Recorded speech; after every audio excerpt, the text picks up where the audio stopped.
Yeah, so this was one that, like, even before the lines came out, Ari and I have talked about this before. I like to bet against teams the week after they play Ohio State, Georgia, Alabama, the teams that are big, physical, and that you get up, emotionally for. Like, that's your Super Bowl, because then you're in a huge letdown spot the following week. Obviously, I wouldn't blindly do that, but those are spots where I try to look and see if the number makes sense. And in this case, the number was a slam dunk, because I only project Minnesota as a 1.5-point favorite in this game. And the on-field data actually favors Purdue by 3. So I really like Purdue getting the points here above a touchdown. Yeah.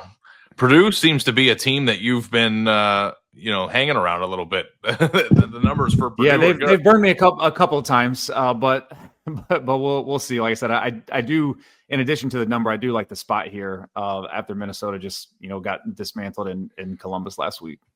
Yeah, Minnesota currently a 7.5-point favorite in this game, by the way. So for our podcast listeners who don't see the graphics on the screen, but yeah, Minnesota's a 7.5-point favorite in this game. So but the body blow theory is interesting, Tyler, because it is something when you see these teams that have to get up for the massive game, for the Ohio State game, and then what does Ohio State do to you? Can you actually lose that game twice?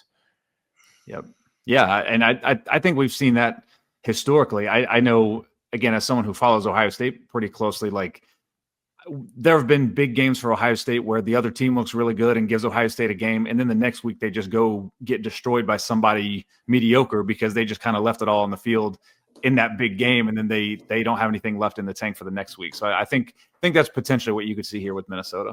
Also, PJ Fleck was absolutely dumbfounded in the post-game interview room too. He's just like, "That's the best defense I've ever seen in my entire life." And he wasn't even like, they got beat 42-3. He wasn't even mad. He was just like, "Yeah, what are we supposed to do?" Well, that's a good thing to bring up, because I think my general thought process on fanhood, this has nothing to do with gambling, but if I were a fan of a team, the only time I would ever be really upset is if I knew my team lost to an inferior opponent. But if my team went to the playoffs or my team was playing another team that was better than it, then, like, that's the result that was supposed to happen. And, that's what happened last week.